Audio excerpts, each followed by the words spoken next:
Hello students, welcome to Ashish Polala classes. Today in the present lecture, I am going to discuss with you the important provisions of Indian Council Act 1909. This Indian Council Act 1909 is also popularly known by the name Morley-Minto Reforms. Why so? Because Lord Morley was the then Secretary of State for India, whereas Lord Minto was the then Viceroy of India. That is why this act is popularly known by the name Morley-Minto Reforms. They made certain reforms in the constitutional scheme of India. After passing this act considerably increased the size of Legislative Council. And this considerable increment in the size of Legislative Council was taken place both at the central as well as at provincial level.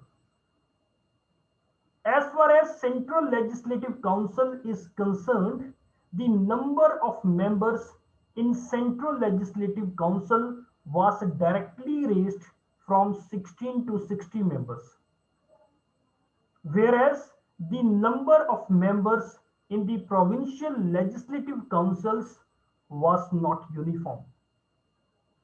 This act retained the majority of official members in the Central Legislative Council, who were normally the British members. Whereas in the Provincial Legislative Council, it allowed the majority of non-official members who were normally the Indians. This act for the very first time allowed the non-official member that they can ask supplementary question, that they can move resolution on the budget and so on. In the previous act, we had seen that the non-official members were not entitled to ask any supplementary questions in the legislative councils. But this act allowed the non-official member that they can ask supplementary questions. For the very first time, this act provided for the association of Indians with the Executive Council of Viceroy as well as governors. Satyanindra Prasad Sinha became the first Indian who joined the Viceroy's Executive Council. He was appointed in the Viceroy Executive Council as the law member. This act introduced a system of communal representation from Muslims by accepting the concept of separate electorate. What has been done in the separate electorate?